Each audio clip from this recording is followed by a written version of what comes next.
Good evening, girls. Today we'll start towns and trade, how new cities emerged. We have studied about 16 Mahajanpadas and about their capitals. In these 16 Mahajanpadas, we have seen that these Mahajanpadas were not big cities. They were small villages. Then trade activities took place in those areas, and day by day these areas developed into the cities, and soon these cities became the big cities, or the Mahajanpadas, we can say. And these Mahajanpadas have their capital, mainly the capital of these 16 Mahajanpadas were well connected with riverine routes, or with land routes or sea routes. See here, they have given you about Patliputra. Okay, in Patliputra, they have given us one source here about Patliputra. Okay, how the city Patliputra was. First of all, it was a village which was known as Patligram. Then in 5th century BCE, Magad ruler decided to shift their capital from Rajgaha, which is now Rajgir in Bihar, to Patliputra. Then in 4th century BC, the capital Patliputra became the capital of Mauryan rulers. After that, this city was destroyed. After the Mauryan rulers, the Mughals attacked over this Mahajanpada, and they looted this, they robbed this, or some other causes were there which destroyed the city. The Mahajanpada was destroyed. So how do we know that this city was destroyed? We knew from the account of Chinese pilgrims Fan Zheng. He visited here in 7th century, and he wrote about the ruins of Patliputra. Same, this Patliputra was connected with riverine routes. Earlier we have studied that it was having good connection with Ganga river, and through Ganga they used to have a communication with other states or other countries. After that, Ujjaini they have given us. Ujjaini is also it was a agriculture hub. Later on, the rulers, they decided to make it their capital. Okay, and Mathura became the cultural, political and commercial hub for a hub of the Malwa plateau. Okay, it was a plateau region, so it became the cultural, political and commercial hub. All the cultural activities, political activities and commercial activities were taking place in Mathura. In Ujjain. Now Ujjain, when we read about Ujjain, so they have given so many account here about Ujjaini. Lots of rulers were, like Mauryan dynasty was flourished here, and even this city was having a Haya dynasty. And apart from that, Ujjaini was also famous for its cultural values, and the evidences, from where we get the evidences, we got evidences from Puranic texts. Okay, that these dynasties were ruling over Ujjaini, and Ujjaini was connected with the land routes. Through these land routes, they were moving to other countries for the for their transport and communication. Now after that, we have studied about Puhar. Puhar was also a coastal capital, and it was having sea routes. Okay, and they were having connection with European countries, with with the African countries, we can say, or with other countries. Now the Mathura was also having, like we have studied about Ujjaini. Same way, Mathura is also was also a hub of commercial, cultural and political activities. So these Ujjaini and Mathura were the hub of commercial, cultural and political activities at that time. Now, urban population, elite and craft persons. So how was the urban population? Here we read about urbanization, how the new cities developed, and now we will read about the urban population. See, in urban population, earlier when we were in the beginning of this chapter, we studied about Rajgir, which was a fortified which was having fortified walls. Now see, fortification mean protection, protected. Huge walls were surrounded the area. Okay, it was in the boundary wall, also you can say. Now see, these city, the kings and his ruling elites, that mean the people who belongs to the king, his minister and all the bureaucrats, they were living with the king in the fortified cities. These cities were well protected. Now in these cities, most of the people were living like we discussed about Harappan civilization. If you remember, we see about a wide range of artifacts. Okay, they were recovered from the people who were living in these new cities. Okay, those things were like they were having glossy finish and northern black polished ware. If you remember, we studied in first chapter, probably used by the rich people. Okay, those vessels were used by the rich people. Ornaments, tools, weapon, vessels, figurine, and a wide range of materials which were made up of gold, silver, copper, bronze, ivory, glass shell and terracotta. If you remember, girls, we studied about terracotta bull over there. So that mean the city, these new cities, somewhere they were using the artifacts or the things which belongs to the Harappan civilization. So these evidences, although they were useful for the historians, but they were using these things for their in their daily use. Okay, the elite class, we can say, or the kings and all, because they were not knowing about the history, so they were utilizing. Now, or we can say that maybe they are somewhere, they belongs, or their forefathers, they belongs to the Harappan civilization. Then if there we studied about mature Harappan culture, that Harappan civilization was destroyed, but not like totally. It was few people were still living there, and they were doing the agriculture activities. So maybe those ruler people who were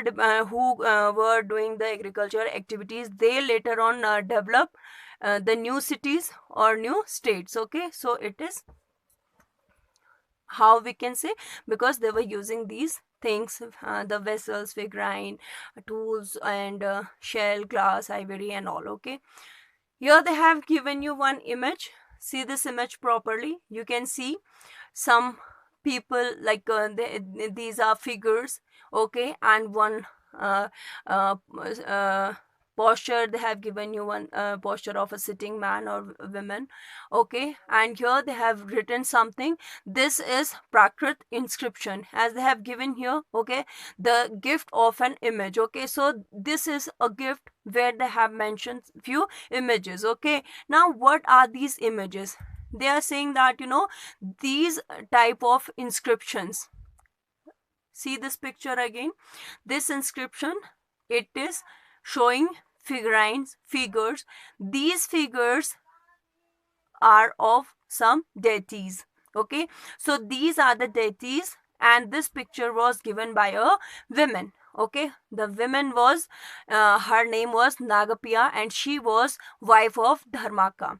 So this image was gifted to the king by the women. Okay, now what type of image this is? This is a votive inscription. Okay, votive inscription mean where the figurine of deities is made, and these figurines or these type of images or votive inscriptions were given by the uh, these ruler people, or you can say the people to the kings. Okay, now here they have given you about the 2nd century BCE. We found some votive inscription. Votive inscriptions, I have told you that votive inscriptions which donate an object as a votive offering to a deity or deities by one or more persons are among the oldest inscriptions. They may express gratitude for victory in a battle or for a merchant ship that has returned safely home. So it why they used to give these images or these gifts to the king, to celebrate their success. Okay, so they have given. Now see, apart from that, what they used to write in these in these images, you can see the inscription, the language Prakrit inscriptions are there. Now through these inscriptions, sometime they used to write the name of donor, sometimes specify his or her occupation. Okay, apart from that, they tells about the people where in which town they live, like washing folk, weavers, scribes, carpenters, potters, goldsmiths, blacksmiths, official religious teachers, merchants, or kings, by whom this gift was given to whom. Okay, so this is like nowadays also, if we used to give gift somebody, then we used to write our name, our address, okay, and occupation, and why we are giving them the gift. Okay, so the same way they used to also write these things through the inscription on those votive inscription. Now, sometimes the guilds or shrines, organization of craft producers and merchants are also mentioned as well. Like these people also used to give the gifts. Now, that time, through the evidences, we also got that this information that the merchants and the producers, craft producers, they also used to take raw material, they used to regulate the production, they used to produce things, and then they used to give it in the market, like finished product they used to give in the market. Okay, so all these three sector, you can say primary, secondary, and tertiary sector, belongs to these people who producers and the merchants, you know that they are business person, they used to sell the things, or they used to import and export, they are busy in transportation activities or the business, you can say. Now these they used to made iron tools out of this raw material. Okay, which was in great demand in the urban centers, urban elites. Why the iron tools were in demand? Because they use these iron tools in war and in in that plays, like they used to hunt the animals, so these tools were very famous. Now there is a question: were there any cities in the region where the Harappan civilization flourished in the 3rd millennium BCE? Here I have taken one information. Now see, we have studied about Harappan civilization. This civilization was also known as Indus Valley civilization. But later on, when archaeologists they studied and they excavated about this city, they got new evidences. Like the present day Saraswati River is in the same territory, we can say. Okay, so they called this civilization Indus Saraswati civilization. Okay, or Sindhu Saraswati civilization. Indus River is also known as Sindhu River, Sindhu Nadi, Sindhu Saraswati civilization. And as you all know that Indus Valley civilization was situated, or it was flourished in the Ghagra Hakra river. This river, the Ghaggar river, is known as Saraswati. Okay, because in Rig Veda, in the beginning of this chapter, we studied that this was the time 6th century BCE when people they have started composing Rig Veda. So this is written in Rig Veda that the Ghaggar river is known as Saraswati river. So we can make an idea that the areas which were in the areas of Saraswati, still these people they belongs to Harappan culture, and we studied about these evidences about the tools, weapons, ornaments, vessels, figurine. These people they were still using these things or these artifacts which were made at the time of Harappan civilization. So you can just write the answer. Okay, next is trade in the subcontinent and beyond. This question is latest. This question was there in CBSE 2020, the this current year, and this question came in the board.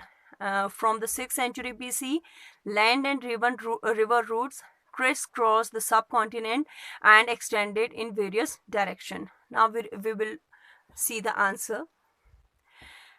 See, where the land and river routes crisscross the subcontinent. Overland into Central Asia and beyond and overseas, from ports that dotted the coastline, extending across the Arabian Sea to East and North Africa and West Asia, and through the Bay of Bengal to Southeast Asia and China. Rulers often attempted to control these routes, possibly by offering protection for price. Okay, so here they have given you about the river routes which were famous at the time of the new early states. Okay, now the early people, they were having trade relation with African countries, with West Asia like China and other countries. Okay, and with Europe also. In this, see the Malabar coast, present day Kerala. We can see from this excerpt that how the people were having relation or the trade relations with other countries. Okay, now what type of travelers were there at that time? The travelers were, they were on foot, or the merchants who traveled with caravans of bullock carts and pack animals. Now see, they used to go along with their bullock carts or pack of animals, or with the servants, slaves and all. So this way they used to transport things in these bullock carts and pack of animals. In different animals, they used to keep their luggage. Okay, and they used to travel on foot. But somewhere we also have seen that seafarers were also there. Now who were seafarers? Seafarers were the people who were appointed for looking after the shipboard. Like they used to travel through the ship, and they used to look after and maintain the ships. Okay, so these seafarers were also they were involved in the trade activities, and they used to earn a huge profit. Why they used to earn a huge profit? Because see, the people who were moving with their caravans it will take a long time, because they were going on foot.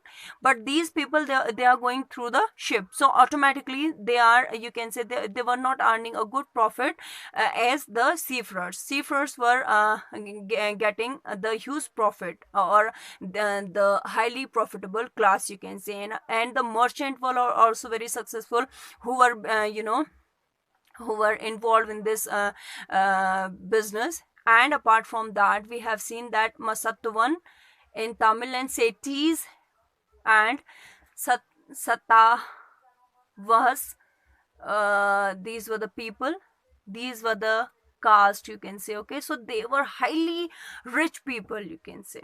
And they used to carry a good amount of salt, grain, cloth, metal, okay, ores, finished produce, stone, timber, medicinal plants, and a lot more, like pepper, which was in great demand in the Roman Empire. Okay, so this way, yeah, they used to travel from Arabian Sea to the Mediterranean. Okay, till the Red Sea.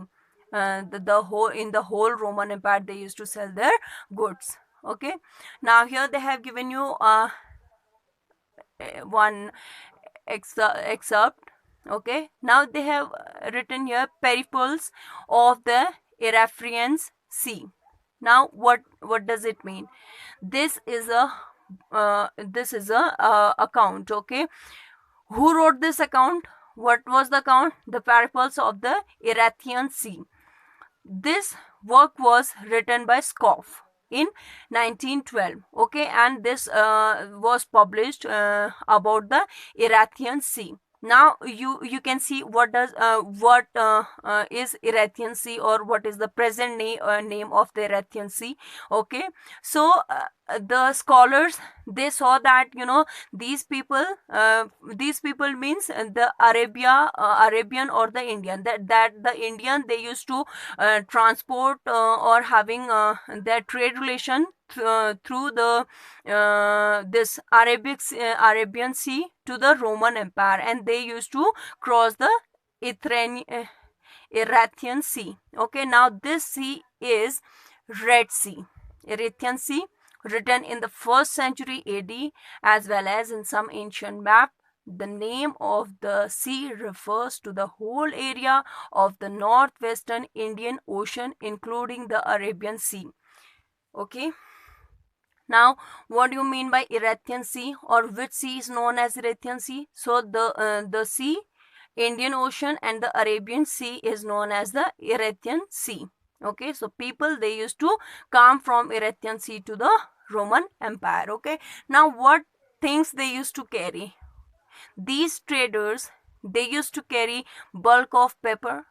Already we have seen pepper was very it was in much demand in the Roman Empire. Okay, and possibly cinnamon, you all know, this is also very, it is a spicy spice, and these spices were very famous there. Okay, in the Roman Empire. Apart from their coin, topaz, minerals, coloring substances.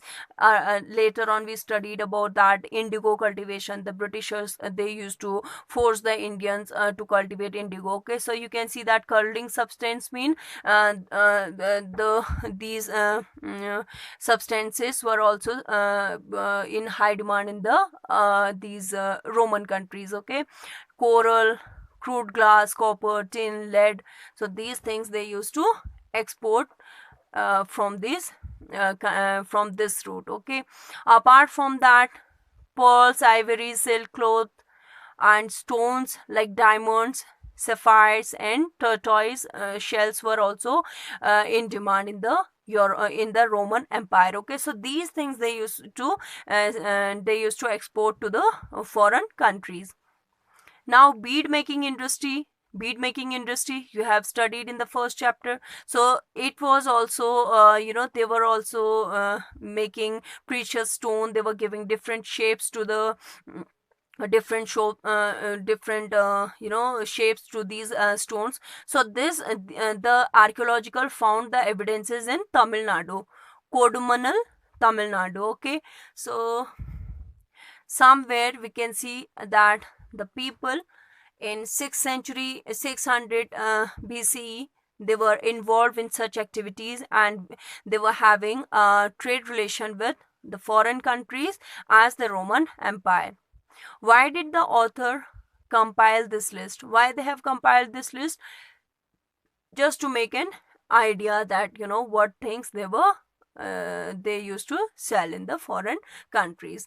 Now, prepulse is a Greek word meaning sailing around the Erythraean, was the Greek name of the Red Sea. Okay, Erythraean was the Greek name of the Red Sea. Here they have given this was the name of Red Sea, and here we have studied that Erythraean, written in the 1st century AD, as well as in some ancient maps, the name of the sea refers to the whole area of the northwestern Indian Ocean, including the Arabian Sea. That means, till the Red Sea, the whole area was known as Erythraean Sea. Okay, now coins and kings. What coins represent? Now, in this chapter we have studied about so many coins. Now here we'll read about some other coinage. Okay, now see, punch mark coins, they were made up of silver and copper, were very famous in 6th century BC. Okay, and they were used in the earlier civilization. So you can see that if they were using copper and silver coins, that means these people were having enough copper and silver with them. Okay, when the archaeologists, they reconstruct the history, they got the commercial network with other countries. Like they were having a very good commercial relation. Like we have studied here how, what type of relations they were having with other countries, what were their connection, and how they were gaining profit from other countries. Okay, so the punch mark coins were they were indicating the ruling dynasties, including the Mauryas. Earlier, before Mauryas, and at the time of Mauryas, they were using the punch marked coins. Okay, now punch mark means they have given here punch mark coin name. So symbols were punched or stamped into the metal surface. You can see the metal. Okay, this is the silver, and this is the copper coin. Okay, so here they used to give different like they used to punch these coins. So they used to punch the image of any animals or the ruler, or which or some inscription on these coins. So these coins were very famous, and we have seen that at the time of Mauryas or at Kushanas. Okay, and the Indo-Greek coins were also there, where they used this technique. The first coin to bear the name and images of rulers were issued by the Indo-Greeks. This is very important question. Okay, they can ask that when and where the names and images of rulers were issued. Okay, so here you can make the question. So these coins were issued by Indians and the Greeks. Now we can also see that the first gold coins were issued Sirsa, 1st century CE, by the Kushanas. Who introduced the first gold coins, or who issued the first gold coins? This would be the question, and you are going to write the answer here. Now these questions also identify the weight and the contemporary ruler emperors or the Parthian rulers of Iran. They have found these coins from North India and Central Asia. That is why, if you have heard that India was known as golden birds, why India was known golden birds? Because of the gold, silver, copper, or these type of coins. We were rich in minerals. We were rich in these metals. That is why these Europeans, Afghanis, Iranis, and Mughals and all, they attracted towards India. The Romans, Europeans, and they ruled over us. Now these coins were used for transaction. They were making different transactions. Okay, and hordes of Roman coins have been found from archaeological sites in South India. So from the archaeological sites in South India, we got that these Roman coins were there. What the Roman coin indicates, why we found these Roman coins in Indian archaeological site? Because we were having relations with Roman Empire. Okay, and earlier they have told us that the Parthian rulers of Iran, Iran's were there, and Afghanistan also, the Romans. So we were having relations with them. We were having transaction with them, like with these rulers. Okay, so these coins represent a good political network, and we were having the political boundaries. Like South India was not part of the Roman Empire when Roman Empire was ruling over India. No, that South India, we were having evidences in South India, but there were close connection with trade. That means the Roman rulers were not ruling over South India, but they were having trade relation with South India, trade connections. Okay, now the coins were also issued by the tribal republics like Yudhyas. Yudhyas, they this was a very important community. Okay, this was the independent kingdom at that time, uh, approximately around second century, second and first century BC. Yudhyas occupied Haryana. Okay, that time it was known as Bodhanyaka, and some portion of Greater Punjab comprising Rohtak, Hisar, Karnal, and Gurugram, and Malabar coast also. So this was the Yudhyas was one of the very important dynasty which ruled over Punjab and Haryana, Sirsa, first century CE. And archaeologists also found thousands of copper coins were issued by Yudhyas. Okay, now you can see these copper coins. This coin, they use the punch mark technique, or stamped on a metal surface. This is in copper. Okay, so the copper coin, thousands of copper coins were found there, issued by the Yudhyas. Okay, and it was a very interesting fact that they were using it for their economic activities. Okay, now you can see here that these people, the Yudhyas, they ruled over Satluj, Multan, Bhatnar, Sirsa, Hansi, Panipat, and in most of the areas. Now the specular gold coins were issued by Guptas.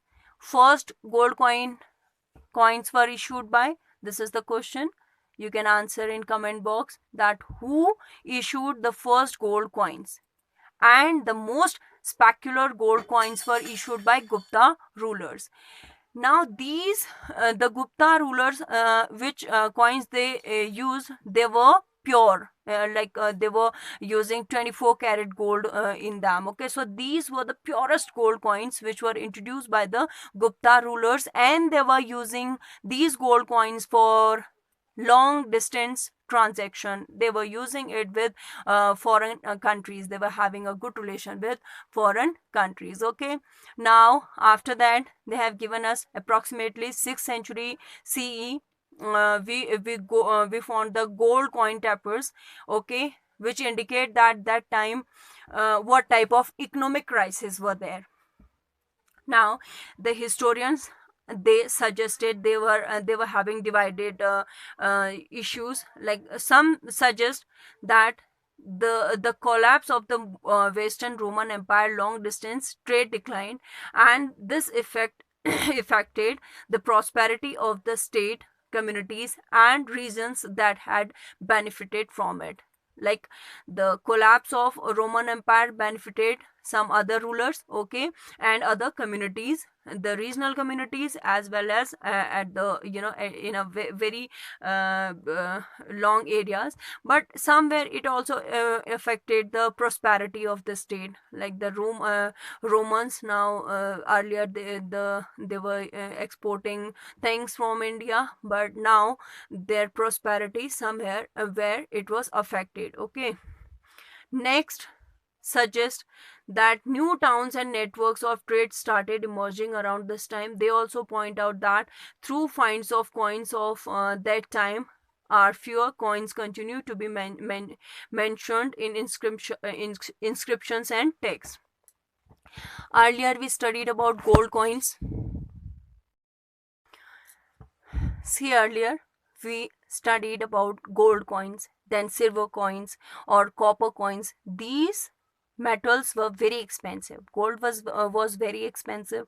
Silver was expensive. Even the copper was very expensive. When we read about Guptas, we see that the coins were pure. They were showing purity. Okay, they were famous for their purity.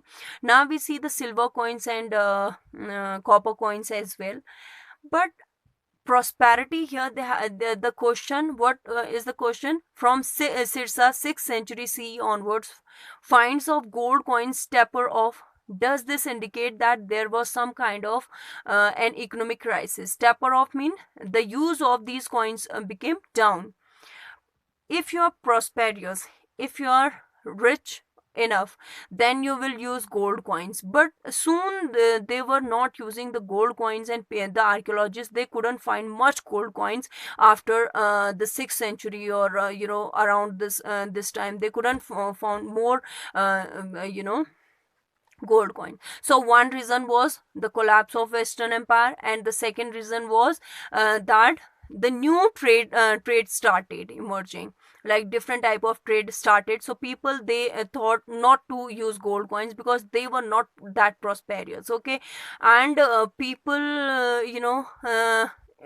we can see that when we see about the find, there is a question: could it be that there are fewer finds because coins were in circulation rather than being hoarded? Hoarded means they were they were kept a stock or store of money or valued object, typically one that is secret or carefully guarded. So these coins were not uh, kept it somewhere. They didn't secure these coins, but these coins were circulated for the trade purpose or for transaction. They were using these coins. Okay.